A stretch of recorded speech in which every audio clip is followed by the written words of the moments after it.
Hey guys, Itaewon Sammy here, and I am back with part 5.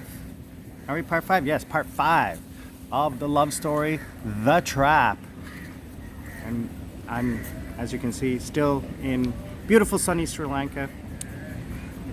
Where do we leave off? Tim and Steffi are just finished a 1-week trip to her village hometown on the island in the remote area up north. 26 hours by bus away from Subic Bay. So the comments that I got, what did you think Tim was going to do after the 7th day? Being this guy, this big ball of soft-heartedness that he is. You know what he does? Yeah. This is where the trap comes in. He pulls out the ring. So he knows that this is what he wants. Like he sees something good and he goes after it. It's not like she pulled him into it. He went after it. You know, he found a girl he liked, found a girl that he thought was attractive, was smart, and a situation where he was happy. And why not, right? So he asked her to marry him. And of course she says yes. They go out for drinks and celebrate.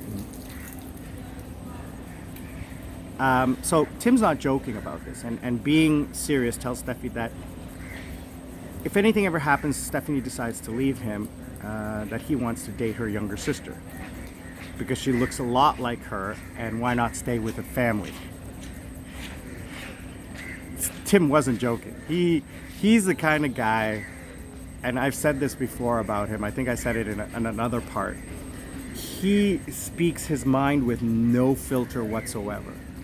And I've said this to him. We're walking down the street in Itaewon, and I said to him, how can you talk like that to people or about people? He's not talking to people, but he'll see somebody walking by and he'll just say what's on his mind about that person. If he doesn't like their hat or their clothes or whatever.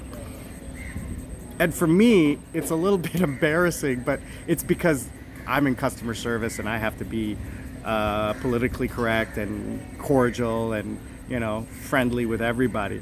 But he'll just like, oh my God, girl, what are those shorts? Those are the ugliest things I've ever seen. He says that out loud. He doesn't say it to her. He's just speaking his mind. And I said to him, the reason you do that is because nobody's going to call you on it. And he didn't get it at the beginning. And I said, Tim, you're such a big guy that the seas part for you when you walk.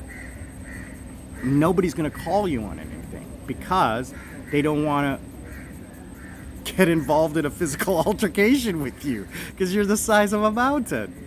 And it didn't click to him right away. Then he realized, yeah, you're right. That's true. Nobody's ever said that. He's never thought about it like that. And I just thought it was funny. And that's why I love him so much, because he will never filter himself. He'll always say what's on his mind. So he wasn't joking when he said this.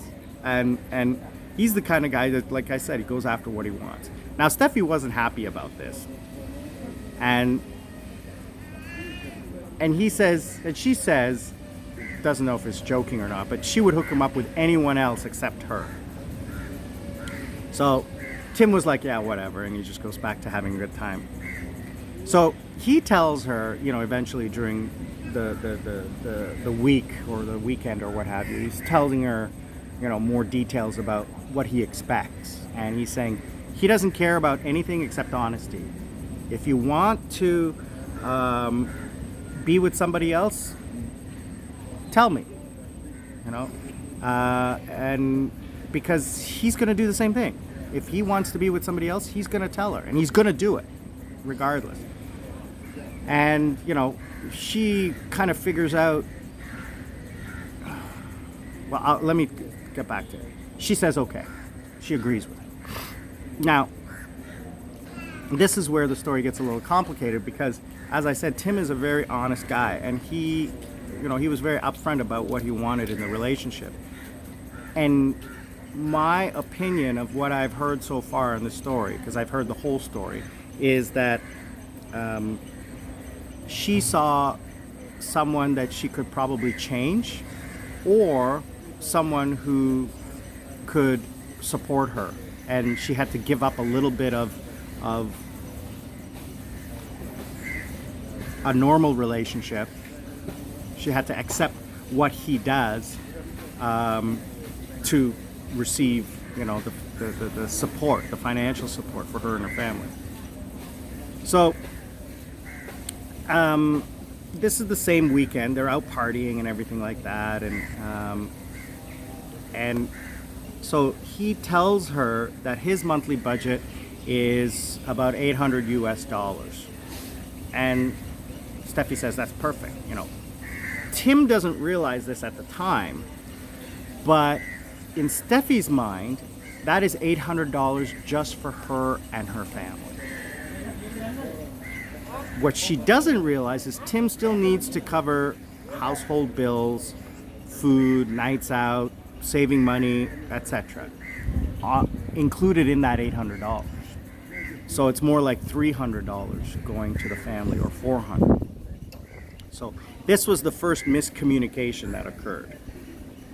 So now Tim is back in Korea and he's telling everyone and getting stuff ready. Tim and Steffi talk all day, every day, and so she keeps telling him, I got a little money problem here, a little money problem there. Her sister needs allowance for college.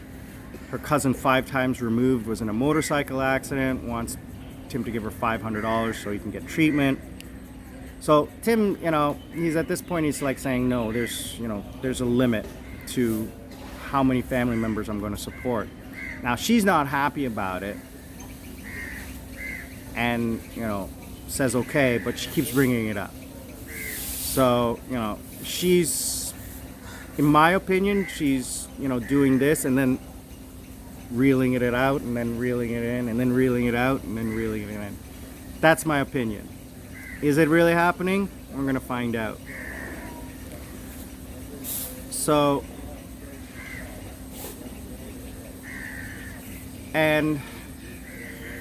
again, Tim's still in Korea. I was actually hosted a party for him during that time period, where we had a whole bunch of people. We had a barbecue, and Tim came over, and we were celebrating his engagement. And I have a video of that up on my Facebook. So I remember that week that he was here doing that. So one night, Steffi tells him that she was invited to a guy friend's birthday party. And she says the guy used to live next door to her and her first fiance, and she wants to go.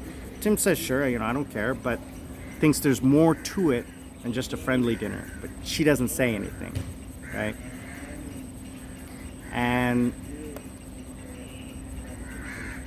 so Tim does what Tim does, and he went out to Itaewon that weekend and had fun and enjoyed his time out there in Itaewon, as most guys do. And the next afternoon, Steffi calls Tim and says, what happened. Obviously, something happened, and that she's sorry. Tim says, it's fine, just be honest with him, because he knew that was going to happen, and he went out and had some fun too. And everything seems fine at this point. And in 4 weeks from the last time Tim returned, he sent his clothes and stuff he wanted to take with him. He sent it on ahead to the Philippines. And so he spent a month in Korea, packed up his life, gave the rest of the stuff, it's sitting at my house in my garage in Seoul, all his winter stuff and all of his things that he didn't want to take with him, tools and an old laptop and some kitchen stuff and clothes, all winter clothes. They're all sitting in my garage in Korea, right? Still today. So he sent all of his spring and summer stuff and all his personal effects, he sent them on to the Philippines and started his life there. Part 6 is coming soon, and it will be a live interview, not live, it will be a person-to-person interview with Tim to wrap up the story, the final 1 or 2 episodes of this love story, The Trap. Itaewon Sammy, living life in Colombo, Sri Lanka. I'm out.